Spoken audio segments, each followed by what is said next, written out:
So the other day I was sitting outside and I kind of had I started having this intrusive thought of, I have 4 cats at home. And I started having this intrusive thought of coming home and finding my one cat, Arabella, dead, she died somehow. And just thinking of the heartbreak that I would feel and the pain and the sadness and how long that would carry on throughout my days for weeks and months and years even, of the pain of losing her. And let that car go by. How it would affect me, the ripple effect of pain and grief that I would feel in response to her dying, and how it would affect me at work and in my life, and my other cats, how I love my other cats so much, but missing Arabella so much that it inhibits my ability to show affection to my other cats, and all the effects of grief. And suddenly it occurred to me while I was tripping out thinking about this stuff, suddenly it occurred to me, this one-liner, it just popped up and it said, "Grief is love in reverse." And it immediately struck me as an interesting thing, I was like, wow, what is that all about? That sounds kind of interesting. And it started all kind of sinking in and setting in of the idea of grief being love in reverse.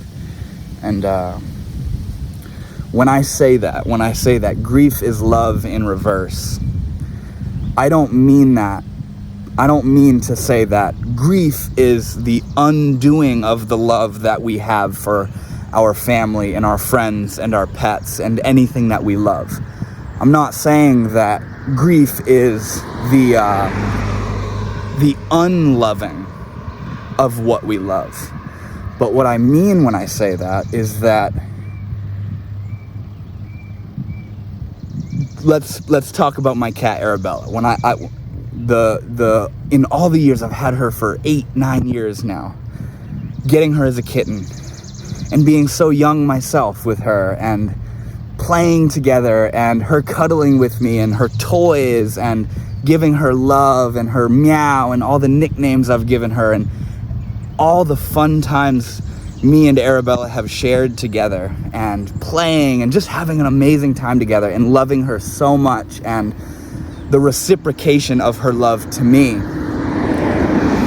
Sorry, I'm waiting for the cars to go by. All that love, the years of our relationship, our connection of pure love between each other, and her sweetness and everything. It's the developing, it's the building of a relationship of love between her and I. And when she dies, assuming that I don't die first, when she dies, when our loved ones die, we lose the form of the thing that we love. We lose the body, the moving, animated spirit body, embodiment of that thing that we love so much.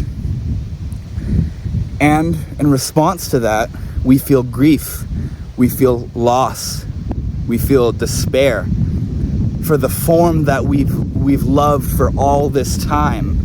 If we've been blessed to have loved it for so long, has now left us. The spirit, talking about my cat, the spirit of my cat has been freed from its form. Wow, the wind. The spirit of my cat Arabella has been freed from that bodily form and is wherever spirit goes when we die, when we leave the body. And my response to that is grief, is the letting go of the loving of my cat in that form of my cat. The grief is the learning how to come to terms with the new moment the new moment where my cat is no longer there in the form of my cat. And now what I know Arabella to be is the memory, the relationship we shared, the pictures, the feelings, and the sweetness that I have for my cat Arabella. Everything about that. And learning how to accept that she's gone. She's not in this body anymore. And that's a completely natural part of life. And that's hard. That's very, very, very hard. And I just realized that it's completely natural. It's completely natural to respond to the loss of our loved ones in that way. When I say grief is love in reverse, what I mean is that love and coming to love something deeper and deeper and deeper over time, grief is the same thing, but it's the reverse of losing that form of the thing that we've loved more and more and more over time. We're so quick to, when we lose a loved one, we're so quick to say, how do I get over this grief? How do I stop grieving? How do I get better? How do I make myself feel better?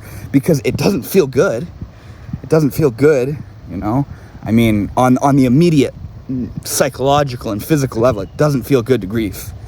But I can say that on a deeper, soulful level, we can see that grief and that depth of feeling and pain is coming from our own heart. The humanity of our experience here as humans, and the pain and the hardship of that, and our own unknowing of why do we come into form, and why do we leave, and why do we have to leave in such horrid ways sometimes. The grief is natural. The grief is completely, utterly natural.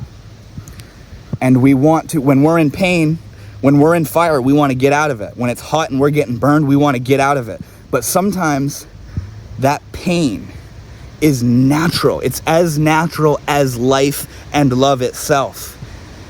The grief that you feel in losing a loved one is as natural as the building of the love that you had for that thing. So this video is really to say, don't be so quick to try and get over your grief and your pain, because that pain is really a reflection of the love that you had and still do have for that thing that you lost. You're not weak. You're not inadequate. You're not doing good enough when you grieve. That's not the case at all. Grief is a natural response to the love that we have for something and how we feel when it goes, when it inevitably goes. We don't want to grieve, but it's natural. It's natural. It's the other face of love. Grief is the natural opposite to love. And grief is not love. It's learning to love in a different way. What the hell was that? That was crazy. It's learning to love free of form, which, in my opinion, is a much deeper and a much more divine form of love. For your love to be liberated from an object of love. Loving my cat Arabella beyond the form of her as a cat is divine love, because that means right now she's not around and I love her. And when she's around and she's the beautiful little kitty that she is, I love her. And when she leaves her body, which she inevitably will, and I'm still here to see that, I will still love her. Unlocalized, non-localized love is divine love. Non-localized love is wise love, because you're incorporating the truth of reality, that the form that you love will leave. It will leave that form. And then it tasks you with having to transform your love in a way where you can continue to love that thing, but without the form. We don't stop loving our loved ones when they pass. We learn to carry on without them. You don't lose a loved one and then go through the challenge of trying to unlove them. Like I said earlier, that's not what I'm saying when I say that grief is love in reverse. We learn to love in a different way, you know? I've heard a quote before, and it says, grief is love with nowhere to go. And that's just what I'm talking about, where the grief is the response of suddenly, of the shock of suddenly having to love something that is no longer there. We feel like this love is dammed up and has nowhere to go, and we can't give the love to that thing anymore. And that is a profound thing that we have to work with in this life, of learning to love the things that we love even after they've gone. So don't be so quick to put yourself down for grieving for months or years, because that grief is another face of love, And it's us and our humanity learning how to love the form that we love, but in a formless way, you know? I in thinking about this, I realized the absurdity of trying to get over your grief, you know? Don't try to get over your grief. In realizing the absurdity of trying to get over your grief, I realized that it's the same thing as trying to get over your love for something. We can't make love happen, and we can't make love go away. Love is the natural outpouring of our very hearts. So when we're gifted and blessed in being able to have something that we love so deeply, there's we must be willing to hurt for that thing as well, to let ourselves hurt when that thing inevitably goes. It's far out. And it's a huge undertaking and challenge that we have as humans. Loving something deeply is an act of faith and surrender into that very love. It's a bungee jump into the unknown. Am I going to go first, or is it going to leave me first? Whether that be a relationship and they leave you, or they die, or whatever it is. Loving something deeply and wholly, with the depth of your being, is purely an act of faith. And the response of grief that you have is not a sign of defeat or weakness. You know, your loved one dies, and the next day you say, "Oh, I'm fine. I'm wise. I can handle this. This isn't painful. They've been freed. They're with God. They're with nature. You know, I don't need to be in pain." That's kind of that's too intellectual. You can head trip yourself for a while, but your heart says differently. Your heart says, "Man, it sucks that they're gone, and I miss them, and I love them so much." And it runs through all the memories of all the wonderful, amazing times that you've had with that thing that you love, that you've now lost. And it's this cycle, it's this course, it's this routine that the mind and body runs through as a way of quenching the depth of love that it felt for that thing that is now gone. You're not wrong when you grieve. It's a completely natural part. And to try and get better too quickly is ignorance. It's ignorance. We don't want to hurt, you know? We don't want to hurt. So we try to head trip ourselves out of it. Oh, they're with God now. They're with nature. It's okay. Or, you know, if it's like a relationship and someone leaves you, trying to convince yourself, well, I'm better off without them. You know, no, man. Like sometimes, yeah, sure, that might be the case, but other times you're in denial. You're in denial of the depth of the love that you feel for that thing, and you're afraid to feel that loss. Don't be afraid to feel that loss, because that is the natural. That's the release. That's the release of the localization of the love on that form that has now left you. You know what I'm saying? It's far out. Let yourself grieve. Let yourself feel. Let yourself remember and feel the beauty, and understand that even though it hurts like hell and your heart is screaming at the loss of this thing, that is a very reflection of the depth of the love that you had for that thing that has now left you. It's natural. It's life. You know, humans are weird. Humans are weird and very deep and tender and soft and filled to the brim with emotions and thoughts and all. We're very complex beings. So when something leaves you that you loved so deeply, let yourself be complicated about it. Let yourself feel down about it. You're going to be in worse shape if you try to deny that pain. That's our immediate reaction, is to, how do I get out of this? This hurts. How do I get out of this? You know what I'm saying? And you can't blame us, because, like I said, we're ignorant. And when I say ignorant, I don't mean stupid. I don't mean it in a derogatory sense. I mean it in that we aren't integrated. We aren't wise. We're as intellectual as all hell. And the intellect is the thing that tries to deny the grief and say, oh, it's no big deal, man. It's part of life. I'm chilling, you know? But your heart says differently.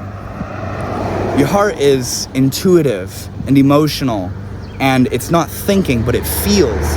It's visceral. It's based in nature rather than thought and imagination and concept and structuralized boxes. The heart is pouring and melting and dissolving and loving and just open. And that heart will hurt like hell when the things that it loves deeply leaves it, you know? There's a story of a Buddhist monk, or a Buddhist master rather, who was, you know, sitting on the side of the road and he's crying his eyes out. And the master's student, a couple students are walking by and they see their master crying, and they go up to him and they say, "Master, why are you crying?" Like, the master's son had died. That's why the monk was crying. That's why the master was crying. And he tells that to his students. He tells them his son had died, and that's why he's crying. And the students say, "But you say death is an illusion. You say death is an illusion. Why are you feeling pain for the loss of your son then, if you believe that death is an illusion?" And he says, "Well, death is the greatest illusion." And that's a very deep and a very wise way of portraying that just because you're aware intellectually of the transcendent nature of spirit and soul and love, that doesn't mean your human heart isn't gonna hurt like hell when you lose the things that you love.